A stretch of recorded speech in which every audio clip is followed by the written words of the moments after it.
This is your before and after story. Southeastern College can help you prepare for a secure and fulfilling career in the growing healthcare field.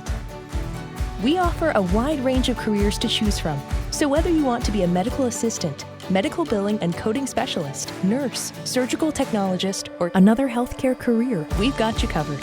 Become a vital part of a healthcare team and make a real difference. Southeastern College, your future is bright.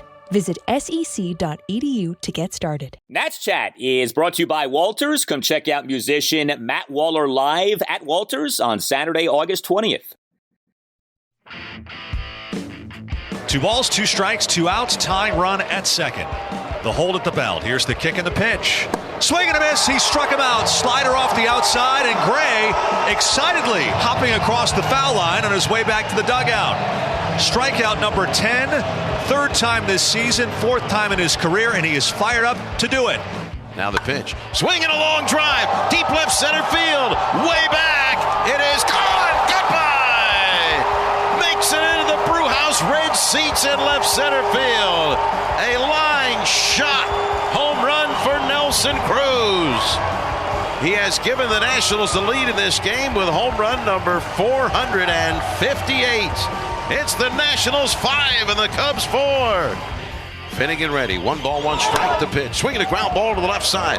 To his left to get it. Abrams. The throw to first, and a curly W is in the books. CJ Abrams in his Nationals debut makes the first play of the game and the final play of the game.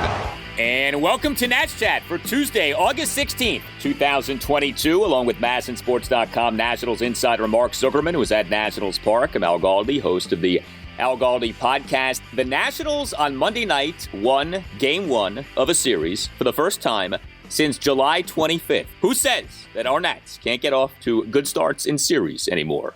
A 5-4 win over the Chicago Cubs in Game 1 of a 3-game series at Nationals Park. Nats now are a Major League worst 39-78 on the season. There is so much to get to from our Nats Monday, but before we dive headfirst into everything, we do want to share with you this special message from the mastermind of the Nats Chat podcast, Tim Shovers. Hey Nats Chat listeners, this is Tim Shovers, producer of the podcast. I want to thank all of you for your support throughout this rather difficult season for the Nationals. Last few weeks, we've seen a record amount of downloads and engagements, so really humbled by that. Thanks to all of you.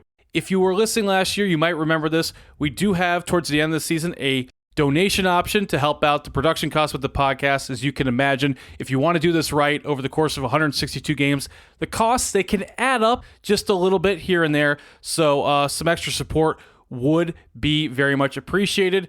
If you do want to donate, you can go to our website that has the merchandise and our t-shirt options. That's natschatpodcast.square.site. Again, natschatpodcast.square.site. You'll see the donate now button.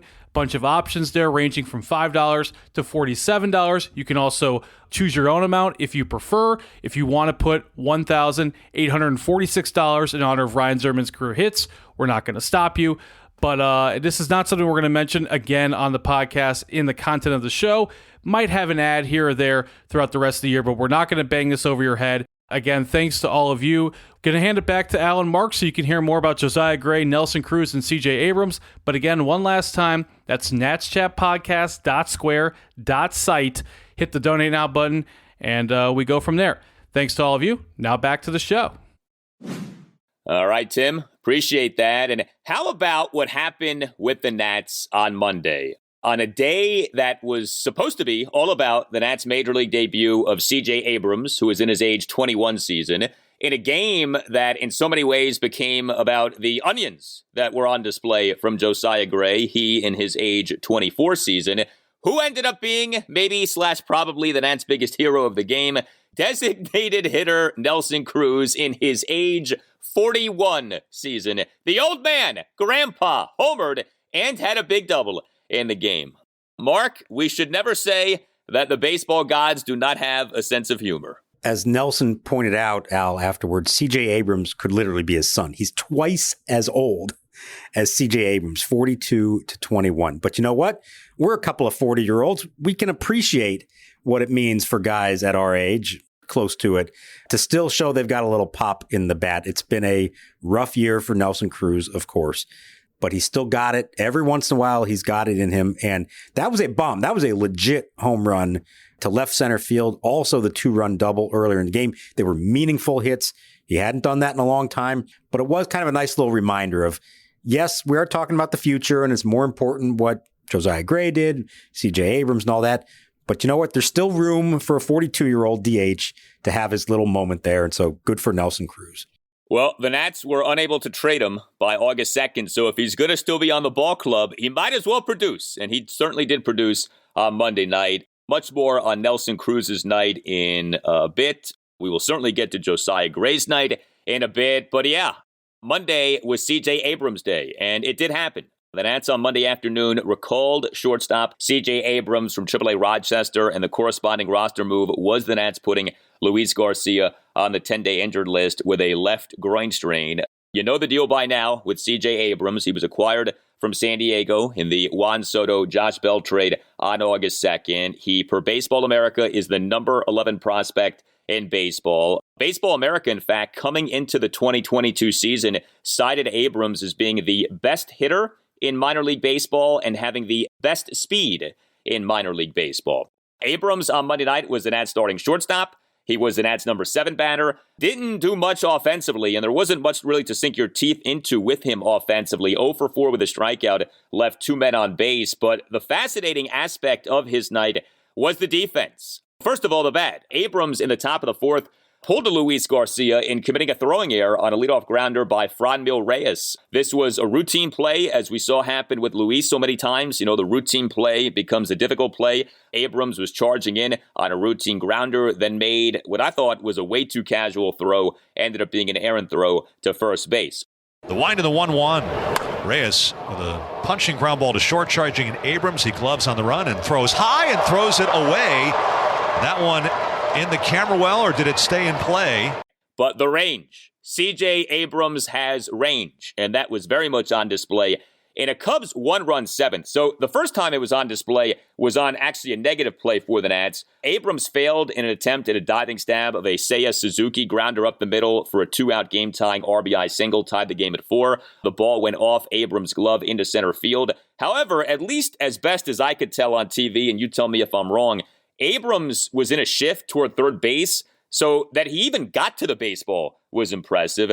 Then for sure, Abrams' range really stood out on the final play in that Cubs 1-run 7th. The 0-1 with a runner going from first is hit on the ground up the middle, and Abrams has it to his left, off balance throw to first. The stretch by Voit, what a play, he is out. That looked like it might sneak through like the one hit by Suzuki, but Abrams was able to stay on his feet, ranging to his left and throwing across his body on the move to his left. Made a strong throw. So a lot to take in with CJ Abrams. Mark, what did you make of his game number 1 as a Nat at the major league level? You can see the athleticism, Al. You can see why everybody is excited about him. You can also see that he's still raw. He's 21 years old. We talk about he's played a little bit in the major leagues. He hasn't played that much in the minor leagues. He was just drafted in 2019. Remember, there was no minor league season in 2020. So all things considered, he's probably here before developmentally he should be. But you're the Nationals in this situation. There's no reason not to have him here and have him play shortstop for the rest of the year, which is the plan. The range was outstanding going to his left. Davey Martinez commented on the angles that he takes being really good. That's a big part of that as well. And yeah, I agree. On the one that was the hit, I think whoever else they've had there, whether it's Garcia, Alcides Escobar, chances are they don't even get a glove on that ball. That was not a play that was likely to be made. There was a chance, but it would have been a spectacular play to get to it. And then on the next one, almost an identical spot on the field, he does get to it, and the throw, to be able to not just get the ball, but then to have the strength and the accuracy to make what was not a comfortable throw. That's an awkward, moving in the wrong direction, don't have time to set your feet kind of throw. That told me a lot too. So I think they were impressed with all that. I think they also know, let's not judge him on one game. Let's give him some time, get comfortable with this, see the full range of skills that he has. But you definitely saw a glimpse there of why the Nationals targeted him for this trade. And it's going to be exciting to see more of this. He's a tall, lanky, lean, athletic-looking kid. I mean, he is a kid at 21. There's a lot of growth to happen, both physically, mentally, everything else. But for first impression, I thought everything was fine. Would have been nice to see him get a hit, get on base, see that speed, but no big deal. It didn't really cost them in this game. Yeah, he's got skills. We certainly saw that on Monday night. With Garcia on the 10-day IL with this left groin strain, do we have any sense on, is this going to be a lengthy stay or not so much? Not 100% sure yet. They were still kind of trying to figure out, but the one good sign would be he's not totally shut down. He was actually out there on the field doing some work with one of the trainers before the game. So that would indicate that he's not looking at a, 6-week long recovery, anything like that. So this could be shorter than that. And when he does come back, Davey Martinez said he's already talked to him about this. He will be the second baseman. That is the plan now moving forward. Abrams at short, Garcia at second. Probably best for everybody involved. And you hope he gets back soon because you want to see as much of those two together and what they can do in the middle infield. It may bring out the best in Garcia. And I think obviously we see that there could be a lot of really good stuff to see from Abrams out there as well. Yeah, I mean, Garcia at shortstop was worth a shot. Shortstop matters more than second base. If you're in the midst of a season like this, you have a guy with the athleticism that Garcia possesses, put him at shortstop and see what happens. It didn't work. Okay, fine. But I think what's interesting is this. So the numbers are really brutal for Garcia at shortstop this year, minus 15 defensive runs saved. He actually was plus 2 defensive runs saved at second base last year. So it may not just be that he can play second base. Maybe he actually is a good second baseman. And if Abrams is a good shortstop and you're strong up the middle, especially with Keibert Ruiz at catcher, that could be a nice up the middle infield trifecta for the Nats for years to come. Do you think the Nats are completely done with Luis Garcia at shortstop? Or do you think if say next season Abrams had to miss 2 weeks because of, an ankle sprain or something, they would feel comfortable putting Garcia at shortstop? How done is the done with the Nats regarding Garcia at shortstop, do you think? Yeah, that's a good question. If they needed somebody to actually replace him for any length of time, would they go back to him and say that that's a better option? I guess it depends on whoever their backup infielder is moving forward. If they bring back Ildemargo Vargas, if they, find somebody else, if they get another Alcides Escobar, or maybe Cesar Hernandez is still going to be around in some capacity. I don't know. But yeah, I think it probably depends on that. My guess would be that once they make this move, they want that to be a permanent move. They feel like that's best for Garcia. I wouldn't imagine he's going to take a lot of ground balls at short, but you also have to always be available in case of emergency if something did come up. I think the interesting thing would be if it's a short period of time, you sometimes will say, okay, we're going to go with the veteran backup, whoever that might be. If, God forbid, Abrams had to miss a lot of time, that could be a different story. And you may now say, okay, we're not going to just stick a 35-year-old utility infielder as our everyday shortstop for 2 months. Go ahead and put Luis Garcia back there. But for now, I don't think they're thinking in those terms. They want these two working together on the field at those two positions, and let's see what they can do. And we really want to get ahead of ourselves here. I was thinking to myself tonight, I'll be interested to see what they do at first base next year. Luke Voigt's still under contract. Yes, Joey Meneses could be a thing. I do wonder if there might be some motivation on Mike Rizzo and Davey Martinez's part to go out and get a good defensive first baseman. I think it can make a big difference. When you have young infielders like that, you need to give them all the help they can get, can boost their confidence. If there's an Adam LaRoche type guy, I'd be very intrigued by that if that is a move they would make this winter. Yeah, I mean, the Nats right now, and you can't judge the roster right now because it's just a mess and you're trying to piecemeal the rest of the season here, but Voit is a defensive liability at first base. We saw with Meneses on Monday night, he's a liability in right field. They're a bad defensive team to begin with, and they've made themselves worse with these trades. We understand that was going to happen. Nobody's going to complain about that now. But yeah, the defense is something you can maybe fix sooner than you can fix anything else with this team. And if you can upgrade defensively, it's something worth considering this offseason. I tell you what else, too, with Garcia, and this is just kind of a random thought, but it really has made me further appreciate Danny Espinosa, who excelled defensively at both second base and shortstop. And I know he struggled offensively, I get it, but that is not easy to do at two important defensive positions, including a supremely important one in shortstop, that guy wasn't just decent at each one, but was really good at each one. You could argue he was better at short than he was at second base. That's rare. And that the Nats had a guy like that. That was quite the luxury the Nats had with him defensively. Such a luxury that as somebody who, watches all these games and you're covering them and you go to write down in your scorebook the play, I never had to wait for the play to finish when it was Espinosa. I just started penciling it in, 4-3, 6-3, whatever it was. You didn't even have to worry about it. That's how good he was. And it just reminds you how if the guy could just have hit a little bit, If he just didn't strike out so much, I think he really could have had a long and productive career, and he just could not do that offensively. No, he just could not.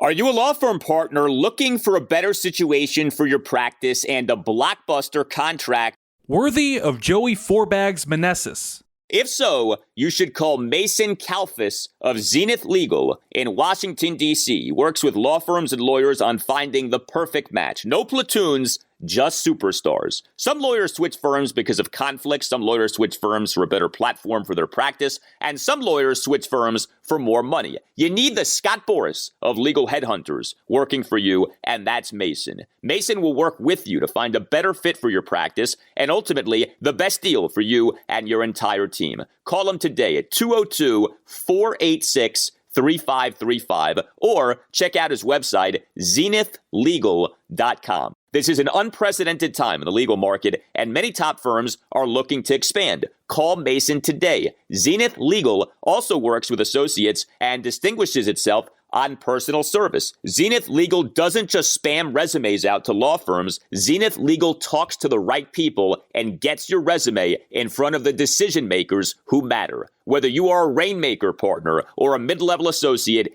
give Mason Kalfas at Zenith Legal a call today to accelerate your career. Call today, 202-486-3535. Now with Patrick Wisdom to the plate, a right-handed hitter. Davey Martinez is out of the dugout. He's walking toward the mound, looking toward the bullpen. He has not made a signal yet, though.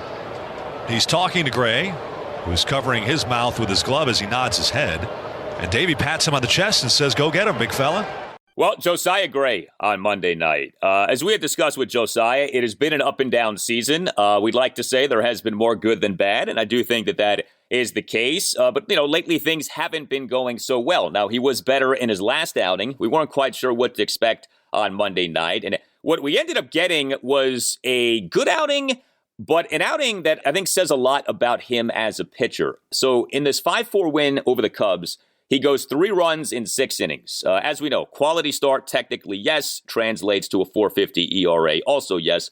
He also gave up 2 more home runs, and the home run problem remains a major issue with this guy. But also for Gray on Monday night, 10 strikeouts versus 2 walks as he was back to racking up the strikeouts, and, 10 in 6 innings is just tremendous. And then there was how the outing ended. So Gray for the evening, 105 pitches, 67 strikes, versus 38 balls. It was his last 5 pitches that were especially interesting.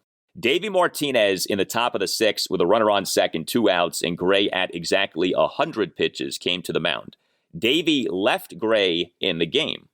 Gray responded by recording his 10th strikeout of the game, a 5-pitch swinging strikeout of Patrick Wisdom for the 3rd out. The strikeout also, interestingly, was Gray's 200th strikeout as a Nat. But, you talk about doing like the Max Scherzer thing of ending on a high note, and that was pretty impressive. And I don't know if Davey came to the mound knowing that he wasn't going to pull Gray or not, but he obviously left Gray in the game. And you talk about like responding to that, rewarding your manager for keeping you in the game. It would have been hard to have scripted that to go much better than it did. Hats off to Josiah Gray for really ending his outing with that exclamation mark. It was his Max Scherzer moment, the first one that he's had like that. And what I can tell you is that Davey had been planning to do something like that. He'd been waiting for a moment to do that. He kind of hinted to us, I can't remember if after his last start or a few starts earlier, that he wanted to give him that opportunity at some point if the situation was right. So he walked out there never intending to pull him from the game. And Josiah sees him come up the steps and he's like, "Davey, come on." And then he noticed he hadn't signaled for anyone. She thought, okay, maybe there's a shot here. And as soon as Davey got to the mound, he said, "Don't say a word. I'm not taking you out of this game. I'm giving you a chance to catch your breath. Go get this guy. I believe in you. Finish this inning. This is going to be big for you."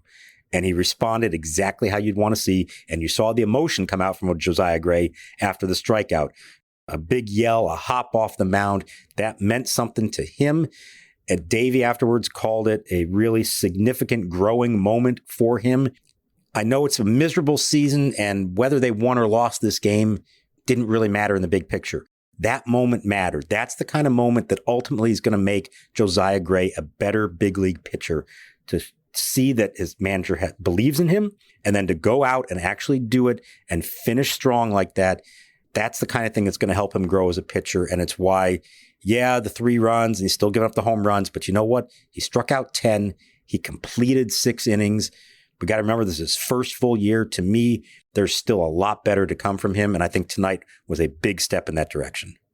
Also, he was facing the Cubs for a second consecutive outing, and it's not like, they had like a better read on him or anything like that. His previous outing was that 4-2 loss at the Cubs last Wednesday afternoon. 2 runs in 6 into 3rd innings, 5 strikeouts versus no walks. He threw a lot of strikes in that game, 96 pitches, 64 strikes versus 32 balls. I mentioned the home runs. I mean, I don't know what else there is to say about this other than this can't continue. It does continue. Josiah Gray on Monday night gave up 2 more home runs. He in a top of the first in which he gave up 2 runs, gave up a 2-out solo homer to Ian Happ to right field for a 1-0 Cubs lead. And then Gray in the top of the 5th gave up a 2-out solo homer to Ian Happ to the second deck in right field for a 3-0 Cubs lead, 429 feet per Statcast. So the home runs allowed number now for Josiah Gray for the season, a major league worst 31. He, over his 2 major league seasons, 2021 and 2022, over 189 innings, has allowed 50 home runs. I mean, think about that, 50 homers in 189 innings. Also, though, for Gray on Monday night were some interesting defensive moments, I thought. So in that top of the first in which he gave up the 2 runs, he gave up a 2-out infield single to Seiya Suzuki, despite what I thought was a really good defensive play by Ildemaro Vargas at third base. Vargas made this nice sliding and spinning stab at the grounder, and then made the throw to first. And I don't know what you saw at Nats Park. On the replays that we saw on TV, it looked like Suzuki may well have been out. I was surprised Davey didn't challenge the play. Did Davey talk about that at all after the game? No, we didn't get to that one because there were a lot of other stuff going on. But watching it live, I kind of thought the same thing. My eyes immediately went to the dugout to see, is he going to hold the hand up to the umpire? Hey, hang on, we want to look at this. And they didn't. Now, I don't know if that's because they saw a quick replay of it and said it was fine, or they just didn't think it mattered or didn't bother that stage early of the game like that. It was really close, and I would have liked to at least take another look at that and see. I thought it was a decent job by Voit to try to keep the foot on the bag and maybe even the throw to beat him. But the problem is it wound up costing him, because moments later, it's RBI triple for Franmil Reyes off the right field wall. So maybe that inning could have turned out a whole lot differently.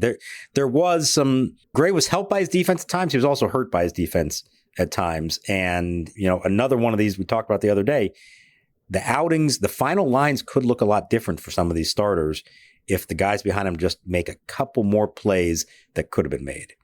Yeah, and that RBI triple by Reyes was a play on which Joey Meneses, who was in right field, he awkwardly fielded the ball while facing the wall, and then the ball ended up rolling a long way toward the infield. And it's kind of like, if you're going to try to make the play, and if not, then play it off the wall. And I guess he got caught in between, or I don't know. It looked really awkward. Like he's standing in front of the wall, almost like looking at the wall while the ball ricochets off the wall.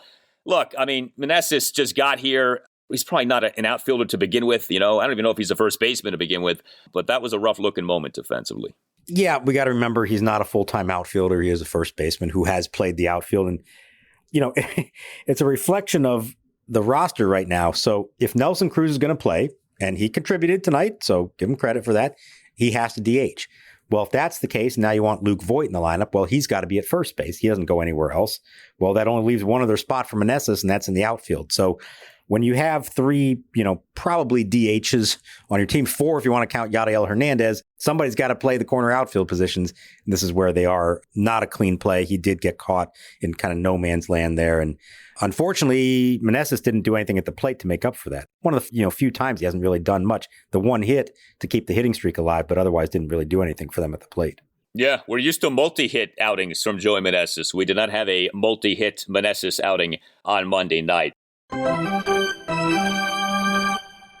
Hey guys, it's Al Galdi for Window Nation. It is time for Window Nation's back to school sale. And what a sale this is. 2 free windows for every 2 windows that you buy, plus pay nothing with no interest until 2025. Visit windownation.com or call 866-90NATION and tell Window Nation that Al Galdi sent you. Window Nation windows are the best. Lower your energy bills, raise the value of your home with new energy-efficient windows from Window Nation. Get an A+ in savings by taking advantage of the back-to-school sale. Again, 2 free windows for every 2 that you buy, plus pay nothing with no interest until 2025. Window Nation knows exactly what it's doing. The average Window Nation installer has over 16 years of experience with over 20,000 windows installed. And Window Nation offers a variety of windows. Over 1,500 custom window combinations are available: vinyl, wood, and fiberglass. Visit windownation.com or call 866-90NATION and tell Window Nation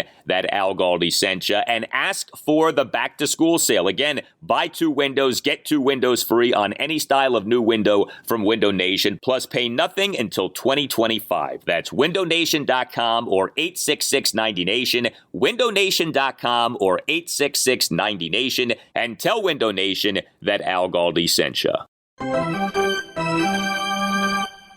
The ground ball up the third base line, fair, down the line, misses the sidewall, rolls all the way into the corner. Boyd has scored. Rounding third. Behind him is Yadiel Hernandez. He scores. And into second with a career hit, number 2001. A 2-out, 2-run double down the left field line for Nelson Cruz to give the Nationals the lead. We did have a multi-hit outing for Nelson Cruz. Nelson Cruz on Monday night, your starting DH, your number 5 batter for the Nats, 2 for 4 with a big solo homer and a 2-run double. A guy who has struggled so mightily this season to hit for power, to rack up extra base hits, had 2 big extra base hits in this game. He hit a Nats 4-run fifth, had a 2-out, 2-run double down the left field line for a 4-3 Nats lead. And then came the home run. A 1-out, tie-breaking solo homer to center field for a 5-4 Nats lead, 396 feet per Statcast. This was Nelson Cruz's first home run since June 25th, okay? Let me just put this in context. Monday night was August 15th. Nelson Cruz's last homer had come on June 25th. This was just Cruz's 9th home run of the season. Everyone knows that he has had a bad season. I think it's so funny how baseball can work, that on Monday night, he doesn't just do something like have the 2-run double, which I think would have been like good enough for a lot of people. He has the 2-run double, and then he has an even bigger home run in the game. It's crazy how these things can play out. But look, as bad as he's been this season, I know everyone loves the guy, and so everyone's happy for him to have a game like this. I mean, you talk about needing a performance like this. He needed this. Yeah. Oh, he totally did. I mean, that game, that June 25th game, that was at Texas. Remember how long ago that was when the Nationals played the Rangers? Lots changed since then. We weren't even considering the possibility of Juan Soto being traded back then. That was a long time ago. And he had a good series that weekend against the Rangers. So maybe this portends a good series for him against the Cubs with the 2 big hits. I don't want to shortchange the double because that was big and it actually gave them the lead, capped a 4-run rally for them. They wound up giving the run back and now it was tied. So he needed the home run later on. And the home run, like I said earlier, that was no cheapie. He hit a bullet to left center field to give them the lead for good. And, you know, he means something to those guys in the clubhouse. He does have value to them. They believe that. I know it's been frustrating for everybody, first and foremost Nelly, because he has a high standard for himself, for him not to have produced the way that they all thought he would this year. But he's been good through it all. He doesn't complain about anything. Like I said, been a good teammate behind the scenes. Everybody does love him. And if he's going to be here for the rest of the year, and if this is potentially the end of a great, potentially Hall of Fame career like we discussed the other night, you hope he can have a few more of these moments and enjoy these last 6 weeks of the season. Nats bullpen on Monday night got the job done. 3 Nats relievers combined to allow 1 run in 3 innings. Hunter Harvey, top of the 7th, did give up a run on a double, a walk, and a single, but Carl Edwards Jr., a perfect top of the 8th with 2 strikeouts. Kyle Finnegan, a perfect top of the 9th for the save. This, I guess you would say, this is the A bullpen for the Nats right now, right? Harvey, Edwards, Finnegan. And we did see Kyle Finnegan in a ninth inning on Monday night. It feels like we don't see that so often these days. We saw that on Monday night. And the matchup worked out to do that. He was going to get the 9, 1, and 2 hitters. And then if anybody got on, Ian Happ, who was the Cubs' toughest hitter in this game. But to Finnegan's credit, no drama in the ninth. 1, 2, 3, strikeout, comebacker, 6-3. That is nice to see because there have been at times this year, whether it was him, Edwards, whoever it is, there have been a few shaky but still successful outings. This one had no drama to it. Edwards also a 1, 2, 3, 8. So, I mean, that's nice. When you get the emotional high of you take the lead in the bottom of the 8th on a home run like that, and now, okay, hey, we're 3 outs away from winning the game. To be able just to clamp down and not even give the other team a chance at sniffing a comeback, I think that's significant. Yeah, I mean, we have had so many lifeless and it feels like meaningless Nats losses this season. To have on Monday night, a win, but a game in which you have true meaning, right? CJ Abrams makes his Nats major league debut. You see what we saw from Josiah Gray. You have Kyle Finnegan closing it out. You can throw what Nelson Cruz did into the mix as well. Like, okay, it felt like there was purpose to this game. It felt like, hey, yeah, they won, and that was nice, but like you had things happening in this game that felt meaningful, whereas, so many of these games just have felt meaningless this season, not just because what the team does, but because of who's doing what the team does. Yeah, and that's why you just hope there are as many nights like this as possible over the rest of the season, whether that's Josiah Gray starts, whether it's CJ Abrams at short, eventually Cade Cavalli pitching, hopefully Mackenzie Gore pitching, some Keibert Ruiz moments as well. You just hope there are enough of these the rest of the way that you get to the end and you say, okay, we see where this could be going. We see the beginning of the foundation of the next team that's going to win here. They want to have as many of them here as possible, but they also understand they can't force that process to happen. It's going to happen naturally whenever they're ready. It's nice to see a few of them now up here making good on it. You can email the podcast, natschatpodcast@gmail.com. We got this email from Andrew on Monday night. He said, interesting stat that I just looked up about Josiah Gray. He has only had 4 games all season without a home run, and the last game in which he did not allow a home run was June 18th, including tonight's game, talking about Monday night's game. He has allowed at least 1 home run in each of 9 consecutive games. I just thought Mark and Dal may like to point this out in Tuesday's episode. Well, thank you, Andrew. We just pointed that out. Do you think with Josiah Gray, it is as simple as you cut down on the homers and he's where he needs to be, or do you think it's not as simple as that? Well, I think that's going to be hopefully the byproduct of the work they're going to do with him this winter on his mechanics. I think they believe that the one leads to the other. When you have fastballs tailing back over the plate the way they do, because of the thing with his front foot flying open and the shoulder flying open, I think they feel like that is taking the life off the fastball and making it a pitch that should be on the outside corner, say to a right-handed hitter, instead come back in and tail over the plate and right into a guy's wheelhouse. So I think they believe that if they can really spend a good winter with him, correcting those mechanical flaws, get him comfortable throwing in a more straight line to the plate, that should allow the fastball to have less movement like that, more life on it, and that in turn leads to fewer home runs. It may just be that he is a guy who gives up home runs. There have been very successful pitchers who do that. If you can limit the other damage, you can limit the walks, of course. We know he can be a strikeout pitcher. We've seen that for sure. I think a night like tonight shows you how close he could be to being very good. You eliminate those couple of big bombs, and it's a totally different outlook, and you're saying that was a really good start for him. And let's remember, it's his first full big league season, and you've already seen enough of these good moments to say there's something there.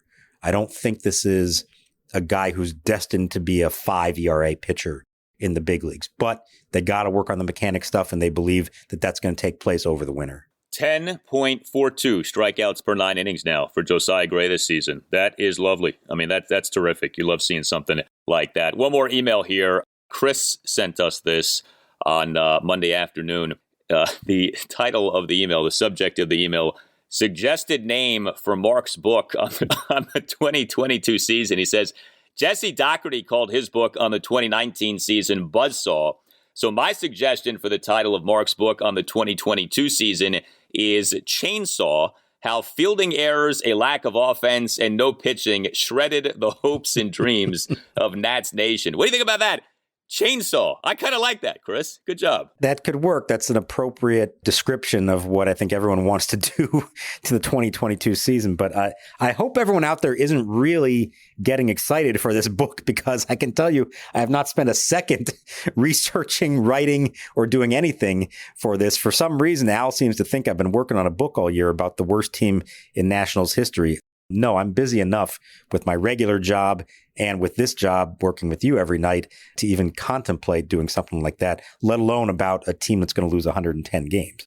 Listen, people, keep the emails coming. We will speak a Mark Zuckerman book on the Nats 2022 season into existence. Trust me on that. You tell us what you think about Mark's book or anything else. You can hit us up on Twitter at Nats_chat. You can email the podcast, natschatpodcast@gmail.com, including if you would like to sponsor the Nats Chat Podcast, hit up Tim Shovers again, natschatpodcast@gmail.com. You can get yourself a Nats Chat Podcast t-shirt by going to natschatpodcast.square.site. That's natschatpodcast.square.site. Don't forget to subscribe to the Nats Chat Podcast. Subscribing costs you nothing, and make sure that you never miss an episode. All Nationals radio highlights on Nats Chat are courtesy of 106.7 The Fan. For Mark Zuckerman, I'm Al Galdi, and we'll talk to you next time on the Nats Chat Podcast. So Davey Martinez seldom makes those kind of visits. Whatever he said here was a special moment. Your chance to get through this inning. Let me see what you got at 100 pitches.